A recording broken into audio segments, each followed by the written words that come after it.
Guys welcome back to my YouTube channel. दोस्तों बात करेंगे हम बीपीएससी टीआरई 2.0 नई शिक्षक भर्ती को लेकर के। यहाँ पे बीपीएससी ने एक अपडेट निकाली है कि आपके जो है फाइनल कट ऑफ अब क्या रहने वाली है।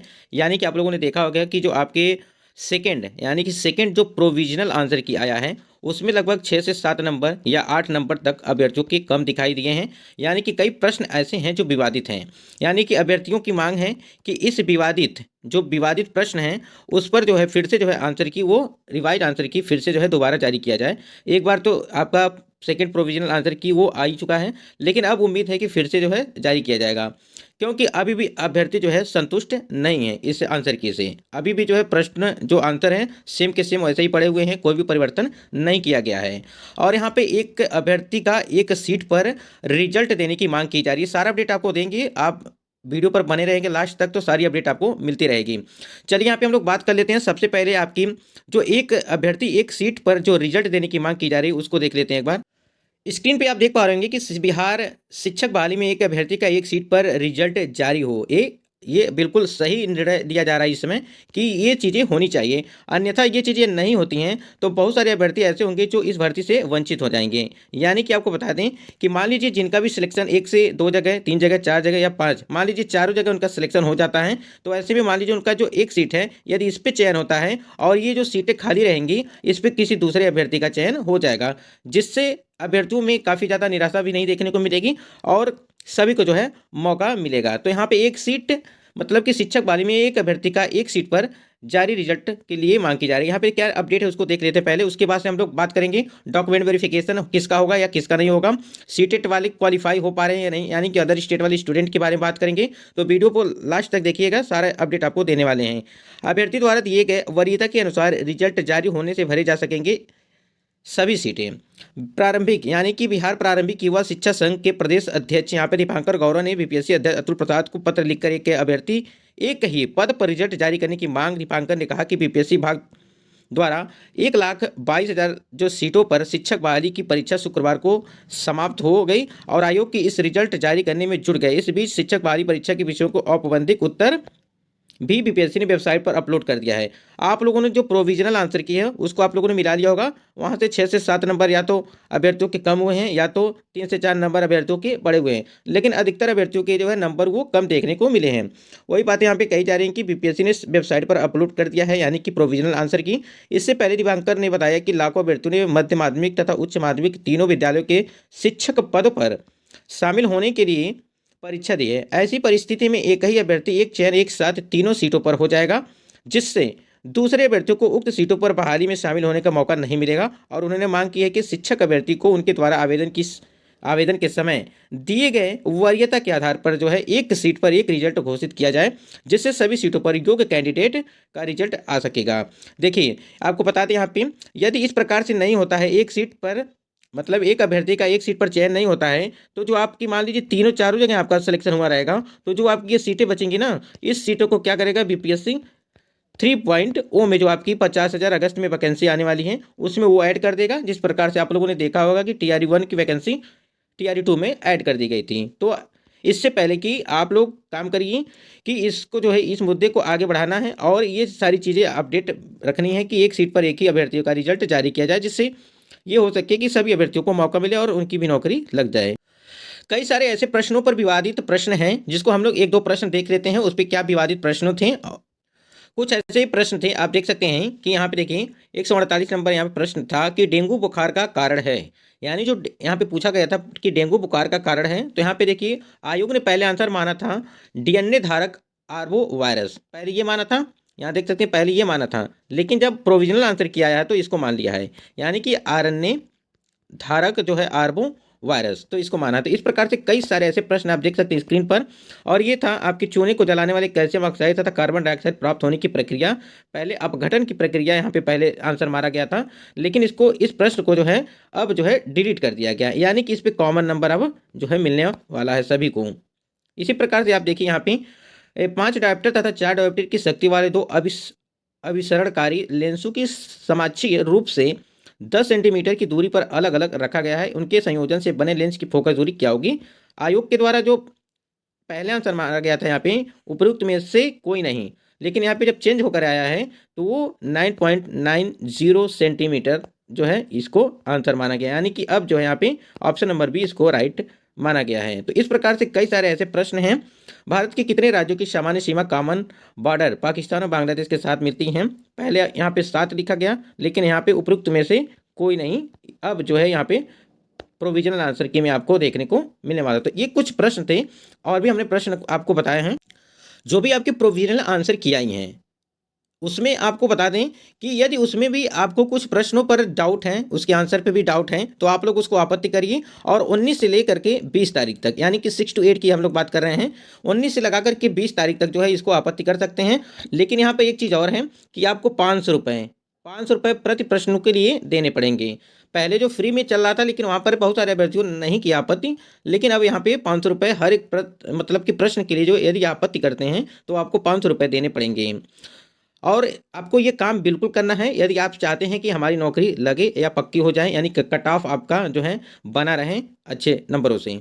स्क्रीन पे आप देख पा रहे होंगे डॉक्यूमेंट वेरिफिकेशन से यहाँ पे एक अपडेट है कि सभी वांछित प्रमाण पत्र तथा शैक्षणिक योग्यता, शिक्षक पात्रता परीक्षा और दक्षता परीक्षा उत्तीर्ण, आरक्षण एवं अस्थायी निवास प्रमाण पत्र आवेदन करने की अंतिम तिथि वो 25/11/2023 तक निर्गत होना आवश्यक है।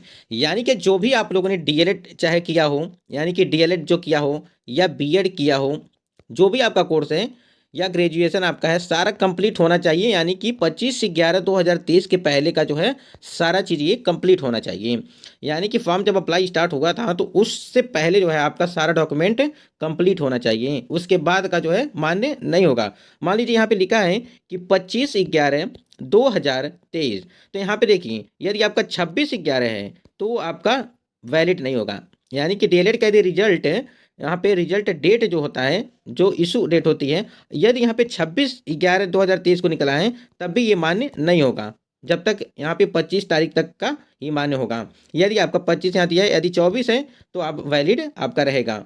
यानी कि इसके पहले का आपका होना चाहिए सारे डॉक्यूमेंट, यानी कि high school, inter, graduation, BEd, BTC जो भी हो, सीटेट हो, ये सारी चीज़ें आपका इसके पहले का होना चाहिए। यानी कि 25/11/2023 के पहले का ये सारी चीज़ें होनी, तब जाकर जो है आपका डॉक्यूमेंट वेरिफिकेशन किया जाएगा। अन्यथा यदि किसी तरह डॉक्यूमेंट वेरिफिकेशन हो भी गया तो आपको फिर से जो है रीचेकिंग में जो है बाहर कर दिया जाएगा। इसलिए एक बात और समझिए, यहाँ पे जो आपके रिजल्ट से पहले डॉक्यूमेंट वेरिफिकेशन तैयारी के लिए आपको बता दें कि देखिए पीछे टीआरयू 1 में जो हुआ था आपका डॉक्यूमेंट वेरिफिकेशन जो है वो सब पहले कराया गया था।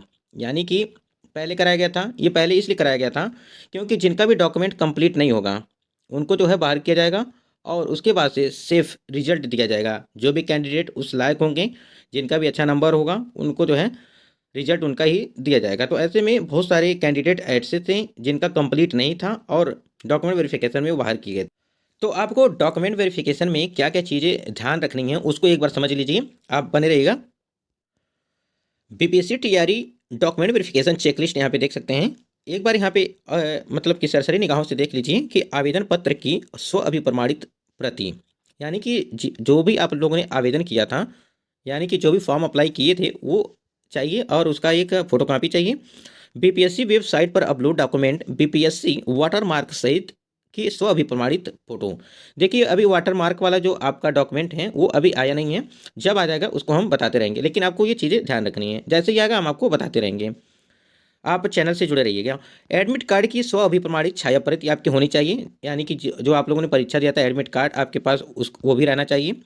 उसके बाद से यहाँ देखिए आधार कार्ड, चौथे नंबर पर देखिए आधार की स्व अभिप्रमाणित छाया प्रति, यानी आधार कार्ड होना चाहिए, उसके साथ साथ आपका फोटो कॉपी भी होना चाहिए उसके साथ।